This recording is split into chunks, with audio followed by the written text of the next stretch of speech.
One of the joys of my life is I worked for a guy named John Weber. John Weber was a chaplain with a Christian group, Athletes in Action. He was a college wrestler, and he was just my boss when I was a chaplain, my boss. John Weber was a saint, a good and godly man.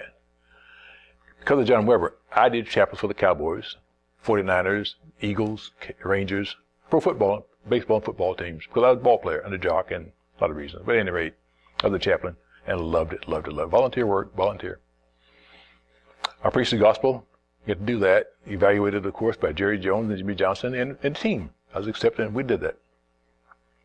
Because of that, I was privileged to be with Coach Johnson more than one time. And he always came to chapel. He just stared at me in chapel. He's very polite and kind to me in chapel. Jimmy Johnson was a good man, and a smart guy, by the way, and a tough guy, good guy. We took no bull from nobody, including me, his chaplain. So one day I did a chapel, an afternoon game, but a night game. Monday night game, so an afternoon chapel. So I'm there here in Dallas, one of the local hotels where we had to stay, team stayed, and we had a chapel. And Coach Johnson and I were talking out like this, back and forth. He called me Doc and I called him Coach, and we went back and forth. And he had hired a quarterback named Steve Walsh from Miami, played for Jimmy in Miami. Steve Walsh, you know that story. And drafted a guy named Troy Aikman out of UCLA, a bright guy, a bright star. I got two quarterbacks. He knew one had the other, the other top draft choice. Very multimillionaire, Troy Aikman. And both are playing well in spring training. So, as I'm talking, Coach Johnson, he'll ask you straight questions, and he wants straight answers. He says, Coach, I got a decision to make tomorrow. We're talking about nothing to this, Troy Aikman. Quarterbacks, decision to make. What's the decision, Coach? Got two quarterbacks. Got to pick one soon. You got Steve and Troy. What do you think? What do I think? Again, talk straight. That's number 8. Why? Number 8 is Troy Aikman. Says, black guys like, which one? Michael Irvin, Emmitt Smith, Nate Newton. Why? They told me so. Okay. And changed the subject.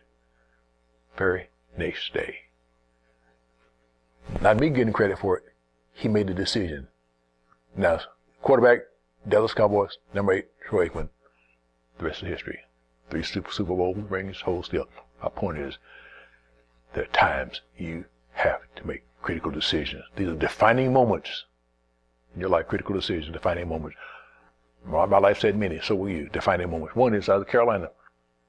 School teacher told me I was going to be a bum, Ms. Coley. It's a long time ago. Nat Jones, you're going to be a bum.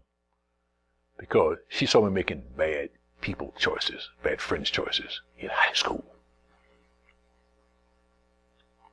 She embarrassed me in front of my friends. I'm a junior in high school, ball player, quarterback, star. Mean nothing to her. Humbled myself, went to her classroom. About 2 weeks later, Mrs. Coley, what'd you see? She said, sit down, sit down, sit down. So I sat down. She says, you're screwing up what God gave you. This year is 1953 now, folks. I'm in North Carolina, Greensboro, North Carolina, on Lincoln Street, Deadly High School.